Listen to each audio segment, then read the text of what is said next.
Welcome everybody to Thursday Parsha class. We have a real treat for y'all today. If you were here with me last week, you heard me say that I was going to bring in a teacher who is one of the people who has most shaped me as a student of Torah, and that is really true. Rabbi Nathaniel Helfgot, who is here today, who is now a congregational, was Rav Nati to us in yeshiva and was the chair of the Tanakh and Jewish thought departments. Now he's the chair of the Department of Talmud at a high school in the Bronx. So Rav Nati is more than just a Tanakh teacher, but I think that is where he is truly a par excellence. Or at least the way he shaped me the most. I was someone who came from, I fell in love with the Torah through the commentators whom we look at a lot together. And that was in a more kind of Haredi fundamentalist kind of environment.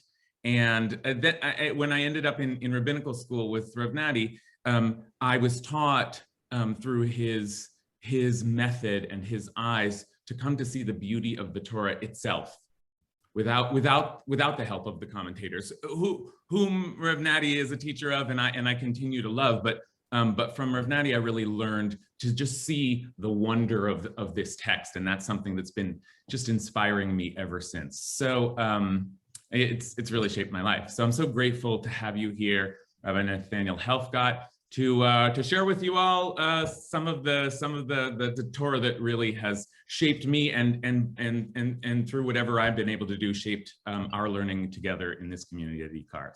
So nice to have you here, Nati. Okay, David. I know what Rabbi Kasher, David. What do they call you in IKAR? You can certainly call me David. That's fine. Okay, I don't want to. It's always beautiful. They will call me Rabbi Kasher. You know how the job goes. Yeah. Okay. No, I don't know. Maybe IKAR is more. Oh, right. Yeah, we're hip. It's more. You can call me David too. Everybody can call me David. Okay. It's wonderful to be here with you and to see everybody. Thank you. I got a new computer yesterday, so I'm still trying to figure out. I think the Zoom is a little different or something, but I'm still trying to. So if somebody wants to ask a question or something, maybe they should also just send a chat. Because I'm not sure I'm seeing everybody. I'm trying to do a gallery. It's not easy. It's not doing it, but okay. But it's wonderful to be with everybody. We have, I'm here in New York, in Teaneck, New Jersey, and we actually have California weather today, which is very rare for the end of June. We have 75 and low humidity on June 24th, which is not what I remember June in this area. So. Thank you, Rabbi Kasher. Thank you, David, IKAR, for inviting me. This week's Parasha, as you know, is Parashat Balak. It's a very interesting narrative because it's very strange in the sense that it's until the very end of the Parasha, it's really a kind of window into what's going on, not into the Israelite camp. It's really like we've kind of put the Jewish people, the Israelites, on the side, and we're given a window into what's going on, so to speak, on the other side, on the side of the Midianites and the side of the Moabites, the neighbors of the Israelites, the surrounding countries, and we're given a window into, so to speak, what's going on in their thinking as they see the Israelites marching on their way to Eretz Yisrael, to the land of Israel. And so in that way, it's very unique. In fact, the rabbis, I think, were trying to capture that idea when the Talmud says, the Talmud has a very famous passage when it discusses what exactly who wrote the various books of the Bible. There's a kind of traditional take on it. Long before biblical criticism and long before all of the interesting discussions that we have today about the authorship of the Bible, the Talmud wanted to know who wrote the book of Samuel and who wrote the book of Kings and who wrote the book of Chronicles and who wrote, and the Talmud has this very cryptic passage where it says, Moshe katav sifro, Moses wrote his book, which ostensibly is the Torah, the Parshat Bil'am, and he also wrote the section that deals with Bil'am the prophet, which is the section we're going to look at today, which is a very strange statement because isn't Bil'am the prophet and the entire narrative of Parshat Balak in the middle of the book of Numbers? And yet the Talmud in the Gemara in Baba Batra and other places says Moses wrote the Torah or his book and the book of Bil'am, which again gives you the sense that this is something else. It was almost like written as its own kind of short story, and then it was included in the Torah at the end. So that itself reflects this interesting dichotomy, this interesting challenge. So I want to start, and again, please feel free to ask questions at any time, at any point. Do it. There, I'm able to do the gallery now. I can see everybody better. Please feel free to ask questions and to do whatever to do. Where in the Talmud is that stated? Is the question? I believe it is, and let me just check my sources just to make sure I don't misquote. So I believe that passage appears in that passage appears. So I believe it's in Baba Batra 14b. Baba Batra in the Bavli and the Babylonian Talmud 14b. Okay. Moshe katav sifro uparshat Bilam the Eov, and the book of Job, which is of course an interesting discussion in and of itself. The Bible has a whole, the Talmud has a whole discussion of when the book of Job occurred. Did it occur in this time? Did it really occur? Is it a mashal? Is it a metaphor for all of, it's kind of more of a morality tale rather than an actual historical story to talk about the problem of theodicy and the good and evil. So let's get to our discussion. So I want to start with questions of where are we? Where are we holding? What do I mean by that? I mean both geographically and temporally. Where are we in the narrative of the Bible when we get to Parshat Balak and are interrupted with this narrative outside of the camp of the Israelites? So if we look carefully, and I'm going to try to pull this up again. I'm sorry, just give me a little bit here. I'm going to pull up Sefaria for a second. Let's see if we can pull up. David told me that you usually use Sefaria, so I hope this works. So let's see. Let me share my screen. Oh, what happened to my thing? Okay, 1 second. Sefaria.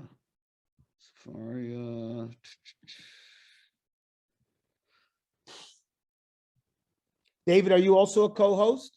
Yeah, I think so. Andrew, is that right? Yes. Yeah. Okay, so can you pull up on the screen? I'm sorry. You pull up Sefaria of right at the beginning of Parshat Balak. Sure. Yep.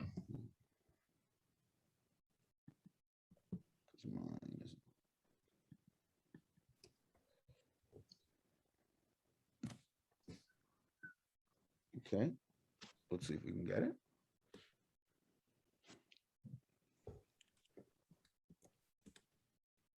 Got it. Hold on. Okay. There we are. Okay. So give you the Hebrew also. Okay, great. Thank you. Okay, so if you look, if we can go back just one verse. So David, if you can pull it back one verse.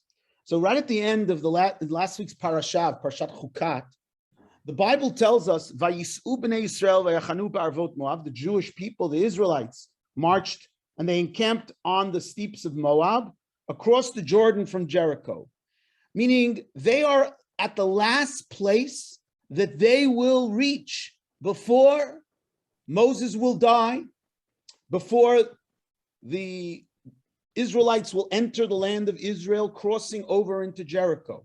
They have reached not the promised land, but the cusp of the promised land. They have reached the other side of the Jordan, the east bank. We all talk about the west bank. This is the east bank of the Jordan, on what is today Jordan, facing Jericho, in the southern Jordan, in the area of Moab. So they have reached their final destination on the trip in the desert from Egypt to the land of Israel before crossing over. That's number one. Number two, temporally, where are we in the story?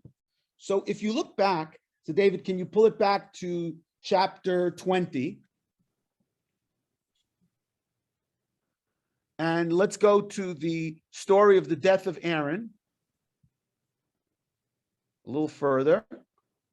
So the Bible told us at the beginning of Parshat Chukat, after the story of Moses splitting the rock, the Bible tells us about the death of Aaron. And if you go down a few psukim, let's go down a little bit. So the Bible tells us that Aaron dies. The people saw that Aaron had died, and they bewailed him for 30 days. This is chapter 20. Now, when did this occur? When does chapter 20 occur? So it doesn't tell us a date here, but the Bible does tell us a date later on in the book of Numbers. So if, David, if you could turn it to chapter 34. No, actually, I'm sorry. Actually, if you could turn it to chapter 30, let's see, 33.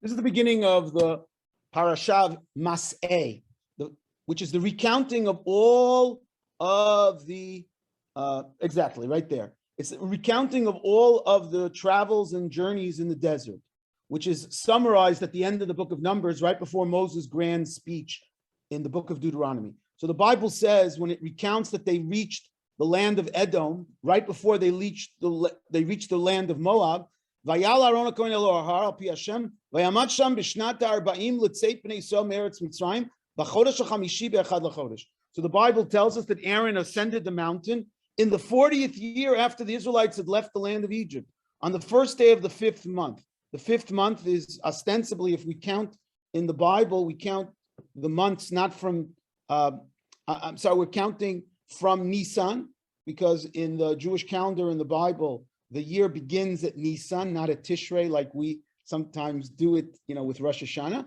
And so that means right around soon, right around the time of the first day of the 5th month is the month of Av.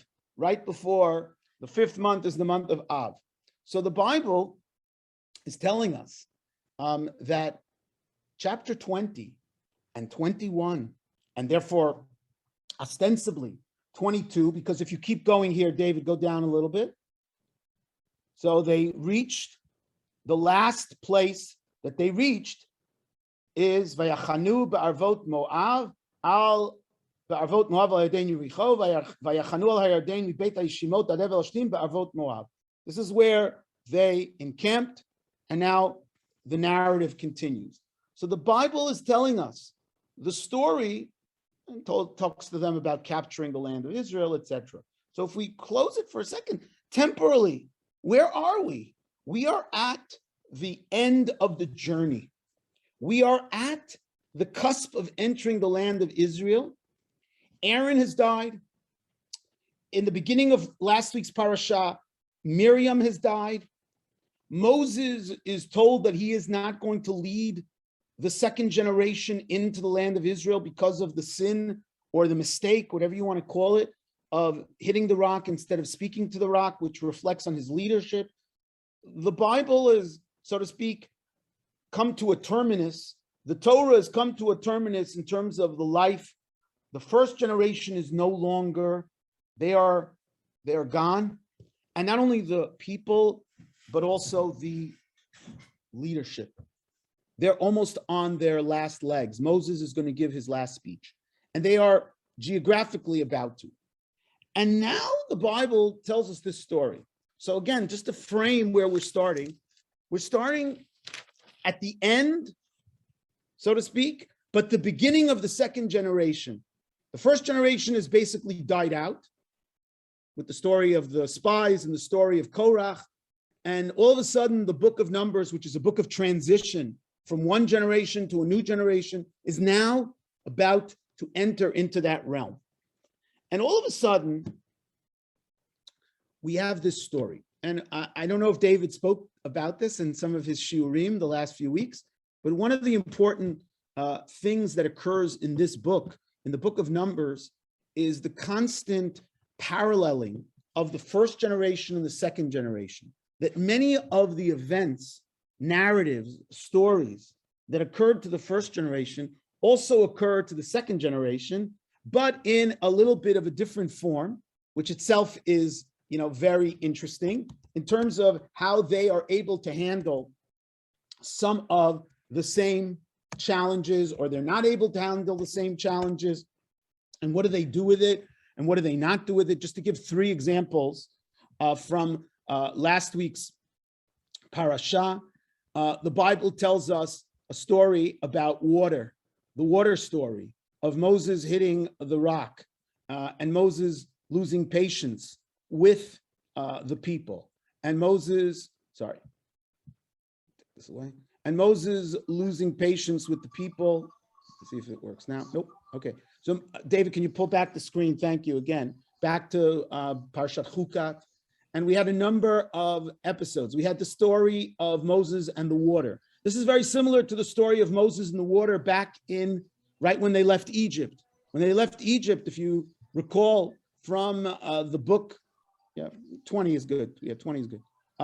If you recall, when they left Egypt, there was also a water story.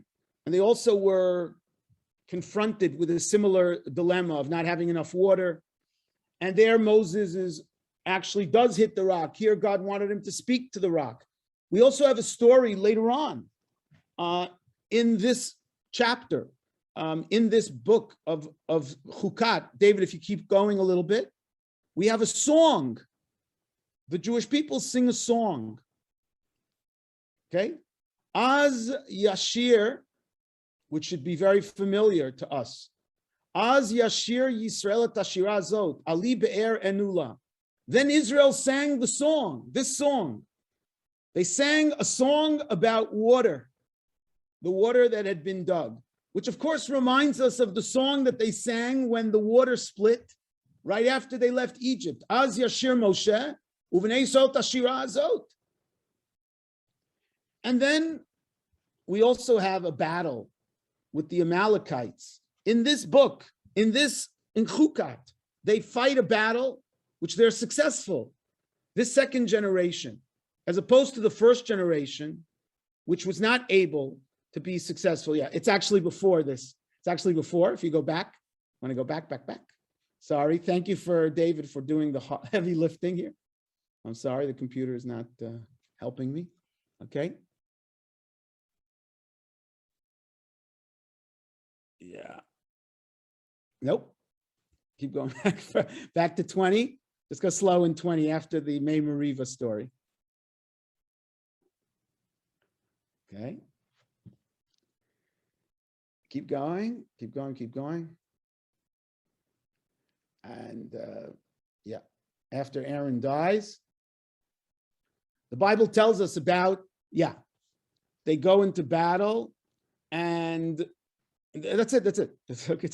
So they go into battle here in the area, and in this place, which is in Yoshev HaNegev, in the Negev, and they're successful, and they're able to be successful. And it actually uses the same terminology as the unsuccessful story of the first generation. If you recall, after the scouts convinced the people not to go into the land of Israel. So the Bible tells us the story of the Ma'apilim, The story of those Jews who were not, they didn't want to listen at this point. They felt so guilt-stricken that they wanted to enter the land of Israel, even illegally, against the will of God. Later on in Jewish history, in the 40s, when the British did not allow Jewish aliyah to the land of Israel, so the early Zionists took that name for themselves, the Ma'apilim. If you walk in Jerusalem, there's a street called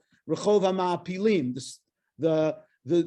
those who did the illegal aliyah. If you ever saw the movie Exodus, right? So that's the story of Exodus, the book of the ship that tried to run the blockade of the British at the time. Okay, so now with that background, now David, let's go to Parshat Balak. With all this background, that we are at the end of the life of the first generation, and we are experiencing the life of the second generation, and we are here at the beginning. Something interesting emerges when we read this first story here at the beginning. The Bible tells us about a king. Let's just put all the things together. A king of the Moabites, a Gentile king. Vayar Balak ben Sipor et kol asher asal Yisrael amoreh, vayagar Moab mipnei ha'am me'od. And he is extremely frightened. He's very, very frightened of the people. And the term that's used here is mipnei ha'am. And I want to read this narrative and put it in your hypothetical back pocket. Certain words, certain phrases that I would like all of us to keep in our back pocket. Vayar Balak ben Sipor et kol asher asal Yisrael. So he sees this king. Vayagar, he's very frightened. In biblical Hebrew, the word, it's not just alarmed is an interesting translation, but it's correct, but it is one of the synonyms for the word yir'ah, for the word fear. And he's afraid. Ki ravhu, because they were so numerous. Very interesting.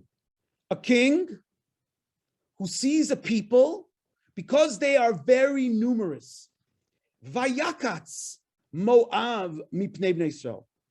And Moab dreaded, interesting translation. I wouldn't necessarily have given that an A+. I would say Vayakatz, from the word lahakitz, which is like to sting. He felt very stung, if I want to use that term, from the Jewish people. He felt attacked, whatever term you want to use. Moab turns to his advisors, who happen to be from Midian. Ata yilachechu kahal et kol saviv otenu kilcho chashor et yerek hasadeh. They're going to take over. They're going to use all our resources. They're going to maybe kick us out. Again, it's a very interesting image here. This horde will lick clean all that is about us. Ubalak ben Sipor melech leMoav, and he was the king. Keep going, David, down. Vayishlach malachim el Bil'am ben Beor Petorah. So he sends to Bil'am. Who is this Bil'am? Later on in the story, we'll find out that he is a prophet / sorcerer / incantationer, a shaman. Again, I don't know what, some sort of magical figure who has reputation of connecting to the divine.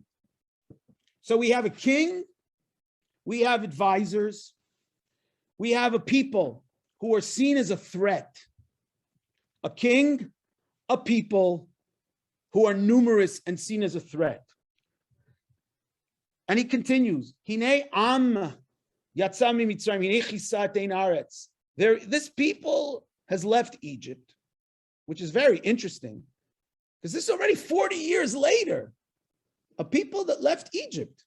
Very, very interesting terminology that is put into the mouth of this non-Jewish king. He's very, very he's got a very good sense of Jewish memory here. It's almost like he just went to the Seder.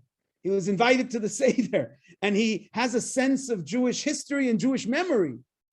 It's 40 years ago.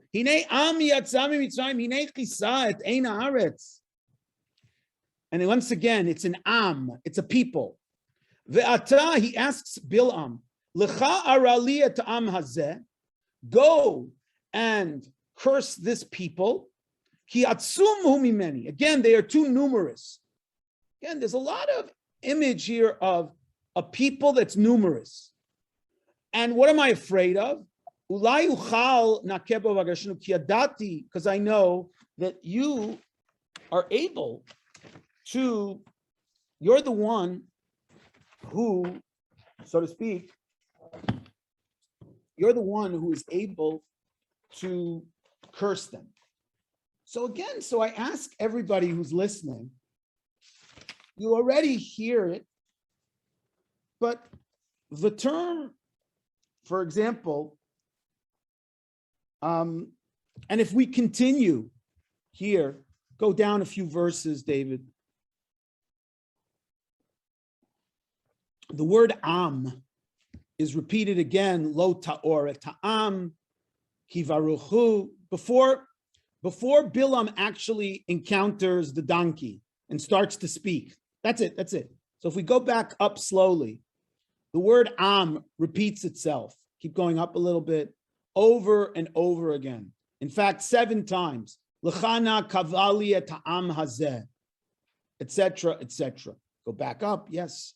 Okay. Lo ta'or ta'am kivaruchu, God says, the people, hinei ha'am hayotzei mimitzrayim, hinei chisa et ein haaretz, etc. He repeats everything that was said. Go back up a little bit. Yep. Okay. Again. Ha'am, this people. Ha'am, this people.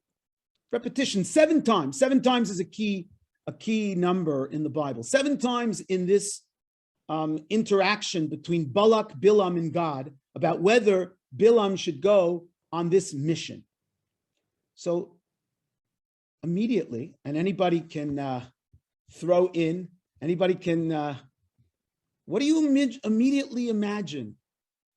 A king talking to his advisors, calling in Khartoumim, calling in a sorcerer about a people who is too numerous and they are going to overtake the land and take over. What does this recall in your memory? What does it immediately recall in your memory for those who were at Rabbi Kasher's shiurim a few months ago? But immediately, what does it recall in your mind? What Pharaoh was concerned about. Exactly. This is a redux of the Pharaoh Mitzrayim narrative. And just in case, if you didn't get it, let's just look back again. I'll repeat the words in Hebrew. Let's put back the text and then look back at Shemot, at the book of Exodus, because the idea is driven home by the language, the literary technique here. So let's go back. So David, if you could put back chapter 22 for a second. Right? So the Bible, keep going down. So again, just to keep it in our head, right? Go back all the way to the beginning of 22. Vayar Balak ben Tzipor et kol asher asa Yisrael. Vayagar mipnei ha'am me'od ki rav hu, for they are numerous.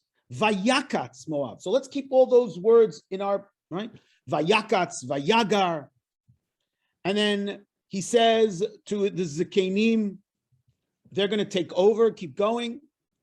And he slowed down. He talks to Bnei Amo. Go back up a little bit. Interesting. Not only does he talk to, go back up a little bit. Okay.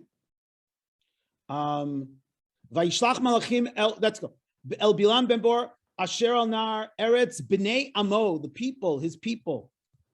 Hinei am yatzah mitzrayim. And again, I think that's why the Bible threw that in. Even though it's 40 years later, the Bible wants you to make that association. Here's a people that came out of Egypt. It's a second generation, but they're experiencing the same thing. They're experiencing their own pharaonic Egypt experience here.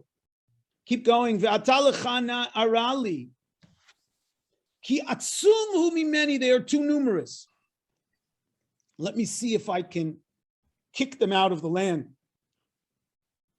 Even though they're not living in the land, notice even the terminology. I will drive them out of the land. What do you mean I'll drive them? The Jewish people don't live, the Israelites don't live in your land, but the language is the language of a people that's already ensconced in my land. And I want to drive them out. And so he sends to Bilam the sorcerer, who was versed in divination. Now, David, let's go back to the book of Exodus for a second. Let's go back to the book of Exodus.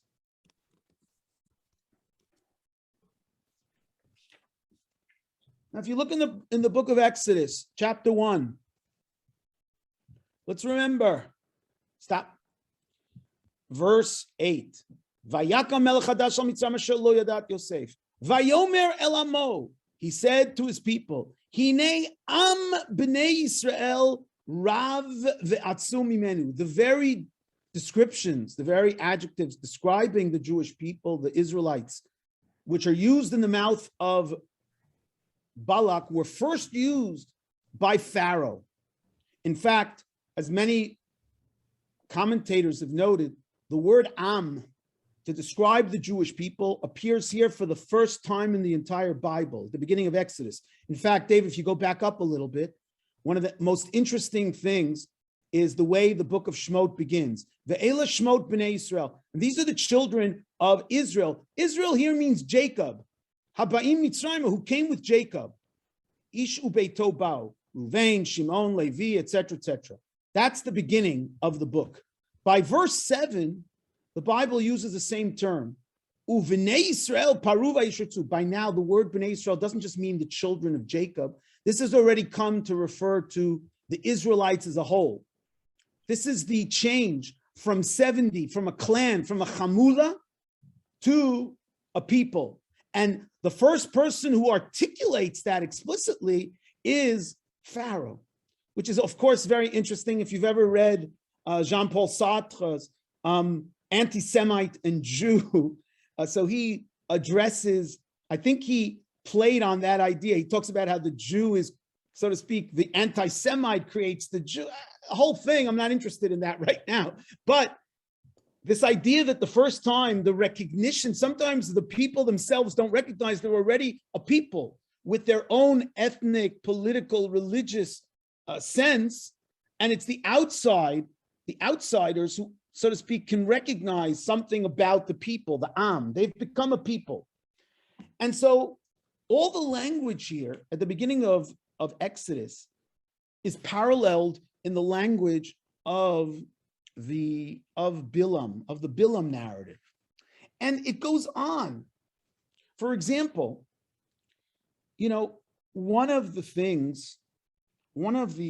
so to speak, the purposes, if we can use that word, the purposes of what we would call the makot, the smitings, the plagues, is very much, it's not stam, it's not just because God wants to punish, but there's also clearly presented, at least in the Bible, a theological message, that a religious message that God is intending with all these. That's why he attacks the various powers of nature, which were recognized as gods in Egyptian society.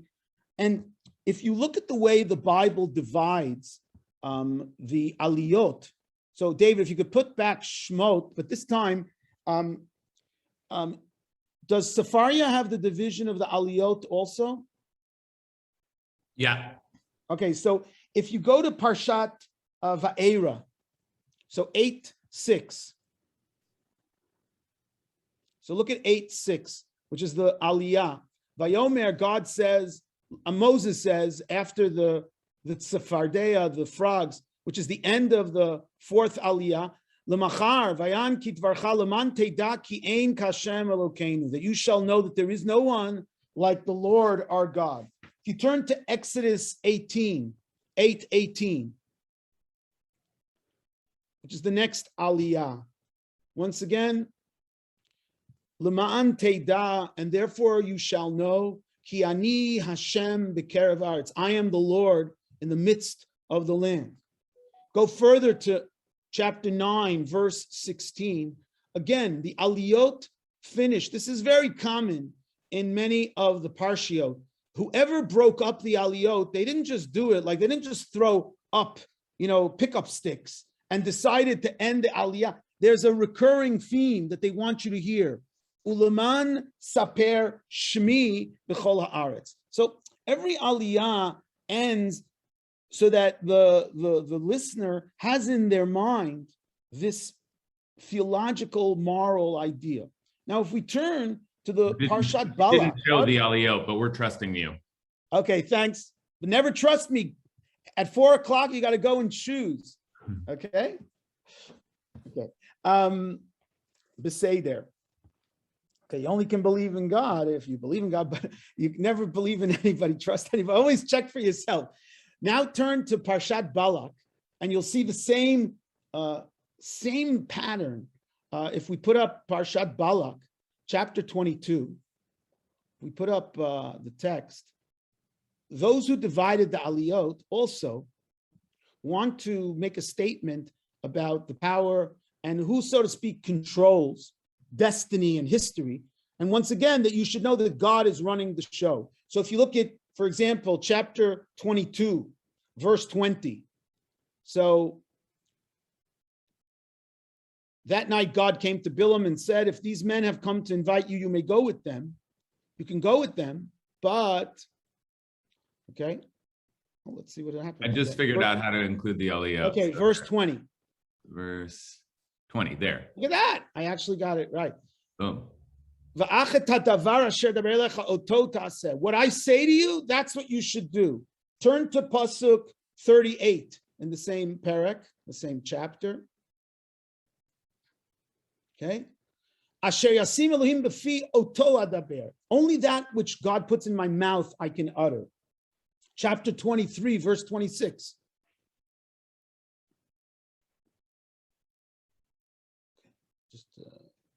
Okay. Vayan bilam hello dibarti kol asher yidaber Hashem oto ta'aseh. And once again in 24:13.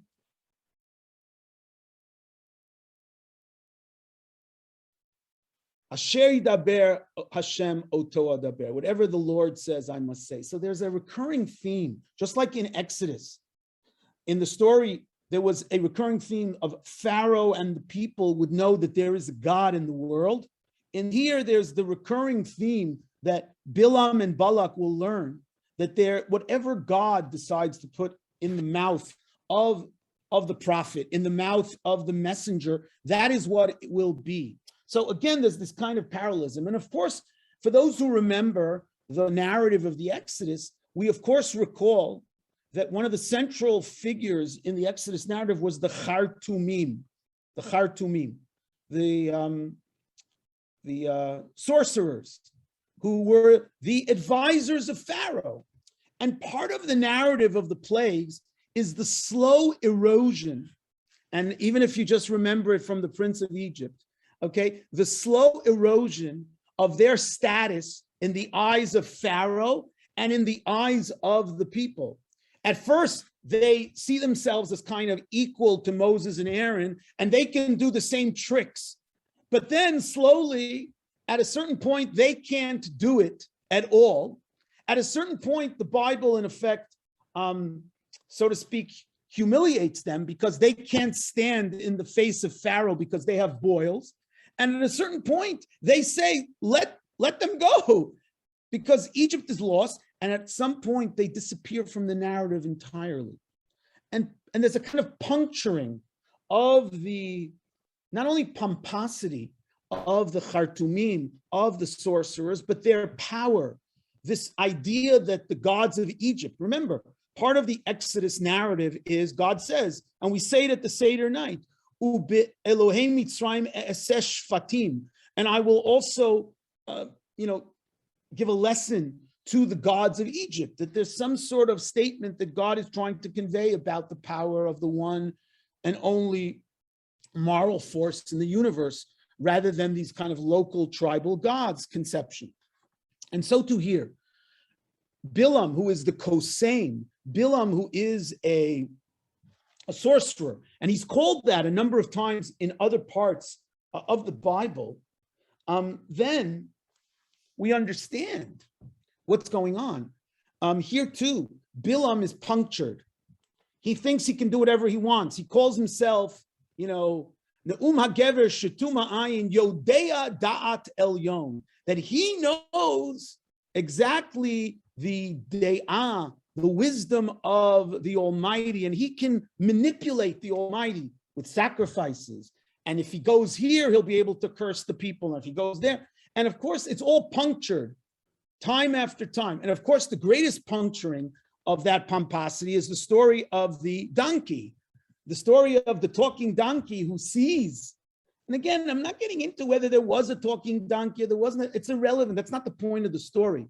The medieval commentators were very concerned. Can a donkey really talk? Can a donkey not really talk? Mr. Ed, you can do all those things. But that's not the point of the narrative. The point of the narrative is to puncture the pomposity of Bilam, who thinks that he knows everything and he sees everything and he's in control. And look, this animal who sees what you can't see. You say Yodea Dat Elyon, that I understand everything on high. You don't understand what even your donkey is doing. And you think of yourself as some sort of, clued in and plugged into the divine powers. So it's exactly the same kind of narrative. The king and the sorcerers are also, so to speak, punctured in their conception of how this kind of mechanistic, paganistic world operates. And also, this also is, we already saw that the Bible points to the fact that put into the mouth of Balak, again, it's irrelevant to me whether he actually said it or not, but the Bible makes this deep connection to Mitzrayim, to leaving Egypt. If you look at also in the actual poems of Bilam, when he actually gives his oracles, as they call it in English, when he actually gives, so the Bible makes it very clear that he is recognizing that he uses the language. So David, if you can put it on again, if you turn to, for example, chapter 23, you turn to chapter 23, and you notice that the Bible in verse 22, in chapter 23, and so when he's giving some of his, so he says, 22. So first of all, Lo hibit aven b'Yaakov lo ra'a amal b'Yisrael. That too is very interesting. Again, I could go into that, but not for now. But notice, this is one of the few places in the Bible where the word Yaakov and Yisrael is used, except for when Jacob's name is changed to Israel. There's only one other place where we have that together, and that's in the leaving Egypt. Ve'ela shmot b'nei Yisrael haba'im Mitzrayim ish et beit Yaakov. Here you have this Yaakov and Yisrael. El Motziam Mitzrayim, the God who took them out of Egypt. They didn't just leave Egypt the way Balak. It was God who took out of Egypt. Kilo nachash b'Yaakov lokem. There is no sorcery. Yomar li Yaakov Yisrael. If you turn to chapter 24, verse 8. So in his final speech, he also talks about El Motzio Mitzrayim Ketoafot Ra'im Lo, the God who took them out of Egypt. So he goes out of his way, Bilam, to mention Yetziat Mitzrayim, just like many of us do in our rituals. It's so interesting. You're in the middle of you're in Sukkot, you're in Shavuos, you're in different holidays, and all of a sudden, Zecher Yetziat Mitzrayim, reminding us of Egypt. What is Egypt? No.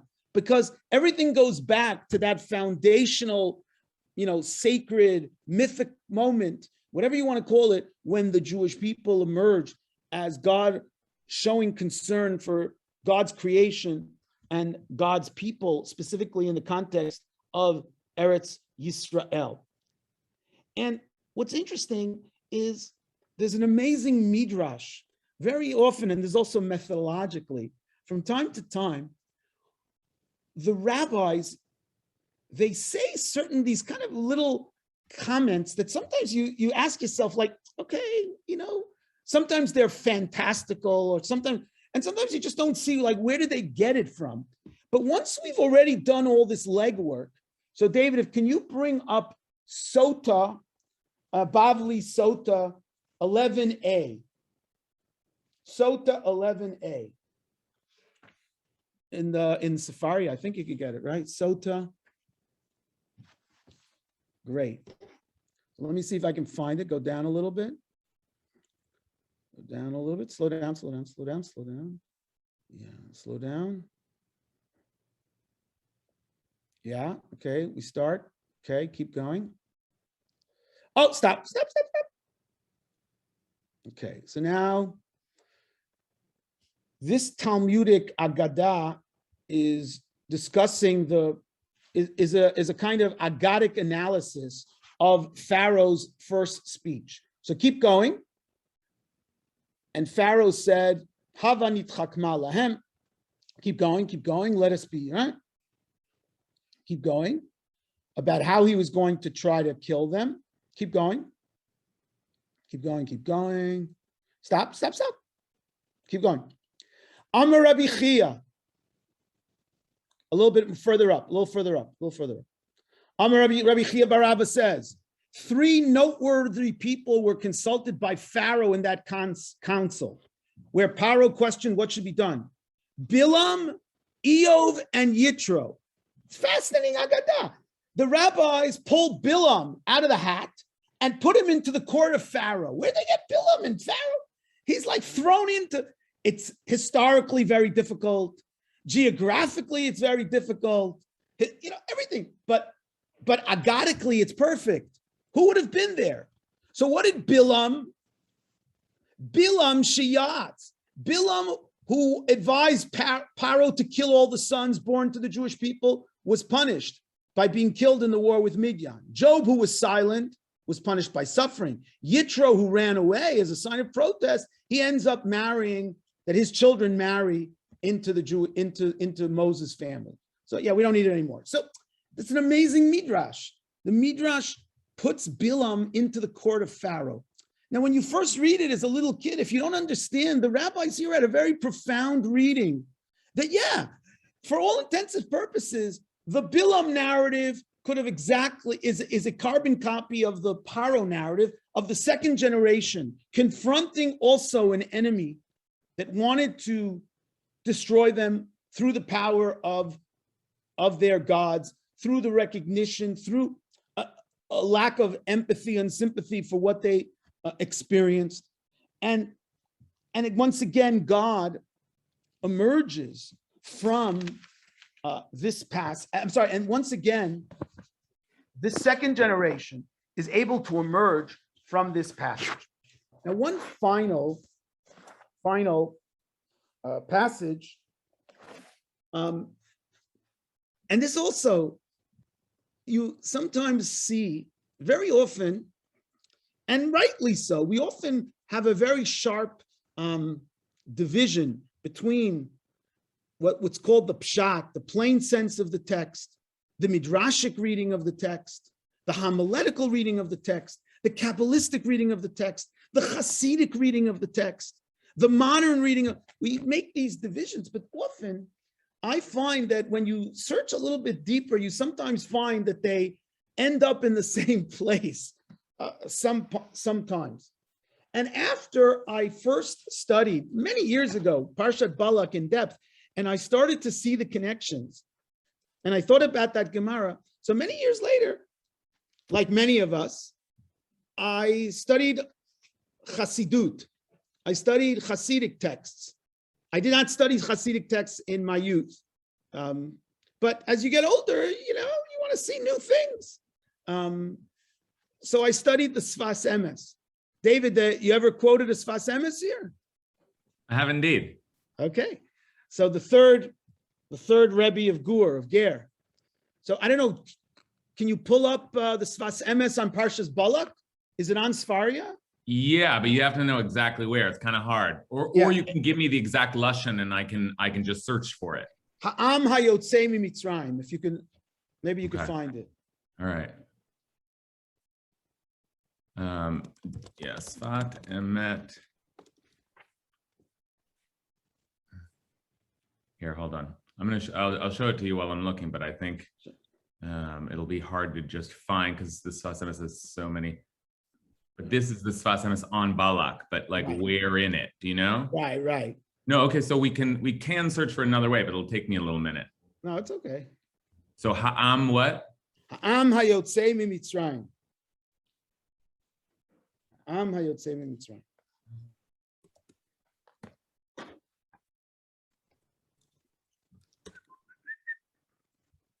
Ha'am hayotzei miMitzrayim. It's like looking a little bit, but it's.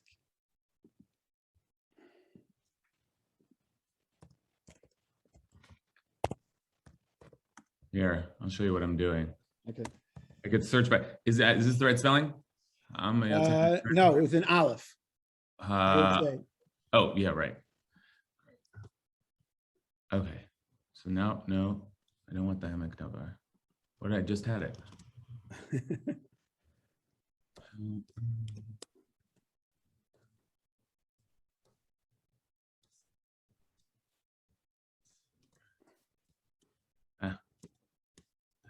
Yeah, that's right.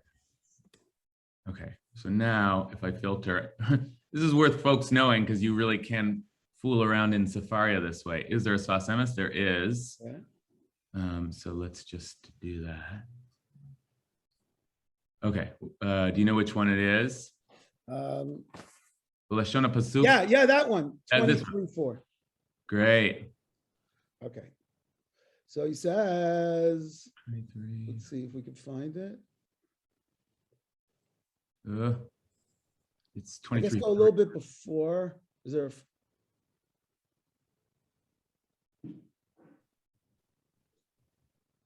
Let's try that again. Yeah. Okay, 23:4. Let's try that. Let's try that. 23. Okay. Let's One, see what. 3. But it doesn't have 4. It doesn't have 4. Here, let's just see if you can see it in there. Can you see it in? Yeah. Oh my God. Otherwise, I'll just read it to you in an English. All right, just read it. Read it. Yeah. So I have an English translation. The language of the verse is Hayom Ha'am Hayotzei Mitzrayim, the nation coming out of Egypt. For Bilam was one of the advisors of Pharaoh who told him to enslave the nation of Israel. And now, too, through his magic and sorcery, he wished to return them to Egypt. Therefore, the text says Hayotze, that's coming out of Egypt, for the Exodus is not yet complete.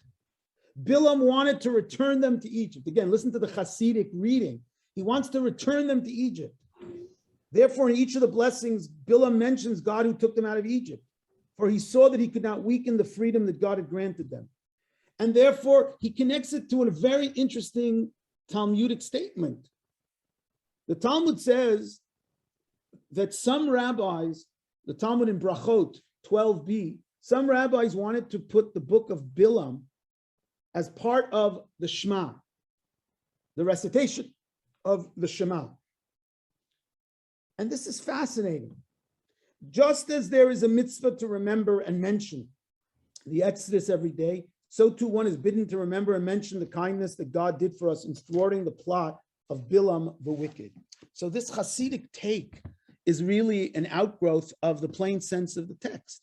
And, there's something, very, very powerful here in the this continues a theme that, again, I think is very central to the book of Numbers, how the second generation experiences many of the same challenges, issues, in a different way, there's a fancy Latin word, mutatis mutandis, in a different way, and they confront it differently, and they have it differently, and they emerge differently, and they react differently. but they're the ones, because they're able to overcome it, maybe because they learned from their parents, they are the ones who enter. They don't just leave Egypt. They don't just go through this. They actually reach the promised land, which is, of course, not just the journey, but to reach the destination.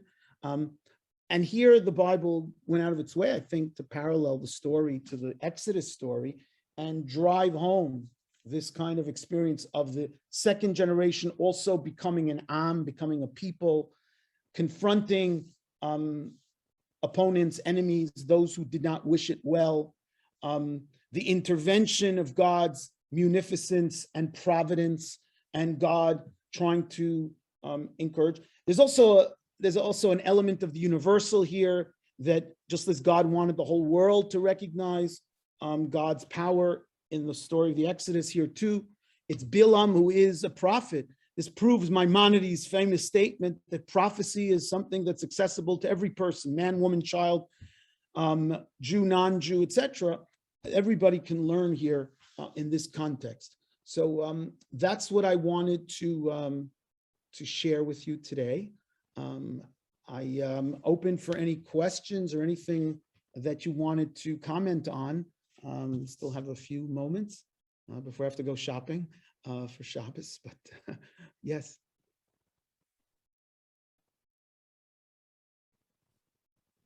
Yeah, who had a question? Someone had a You question? got any questions? Well. I have Okay. a- Oh, Sure. one. How you doing? Yeah, David Kurtz. David, Hi, Rabbi.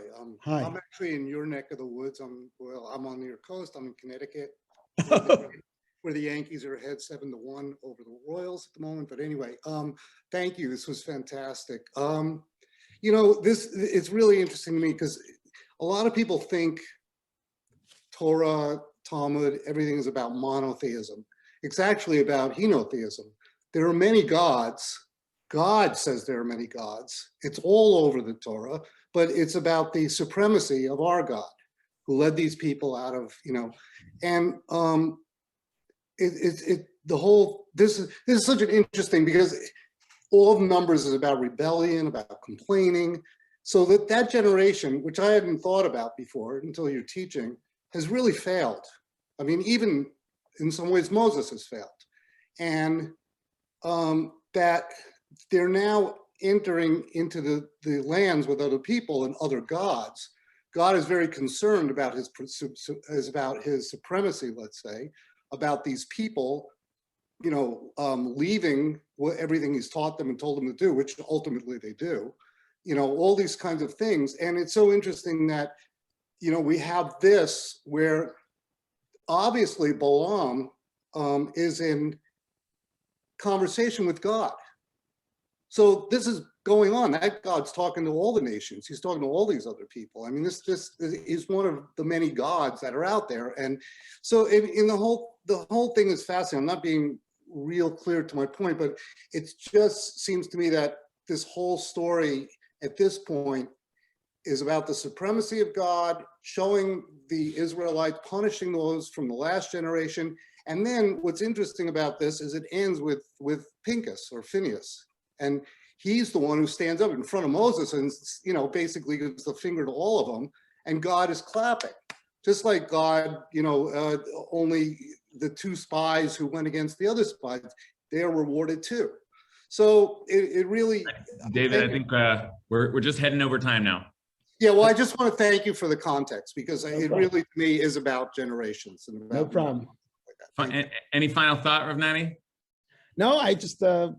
Listen, I just want to say, first of all, it gives me great nachas to see David and his students, and to always see your students who, the Talmud says, Talmidim elu habanim, that v'chol banayich limudei Hashem, your children are your students are your children, and so I shep a lot of nachas, and it's nice because I think he wasn't as happy on the East Coast to be on the West Coast. He's rooted in the West Coast. Right. Ha'ama yotzeh means ha'ama yotzeh. Listen, Rav Nati, I just want to tell you, it was just such a sheer and unadulterated. It wasn't an unadulterated pleasure. There was one note of sadness because I think before this, this crowd used to, like, a lot of people thought that I knew a lot of Torah, and now it's like, oh my gosh, it's gonna be so disappointing when they come back to me. But thank you so much. It's just you blow my mind every time. It's such a wonder to learn Torah with you. Thank you, thank you, thank you. Okay, Kol Tuv. Kol Tov. Bye, everyone. See you Shabbat next shalom week. to We'll be everyone. back here Thank at you, 12. Rabbi. Okay. Bye. Thank you, everybody. Shabbat shalom. Shabbat shalom. Kol Tov. Thanks, Reb Natty. Okay, bye-bye, Dave.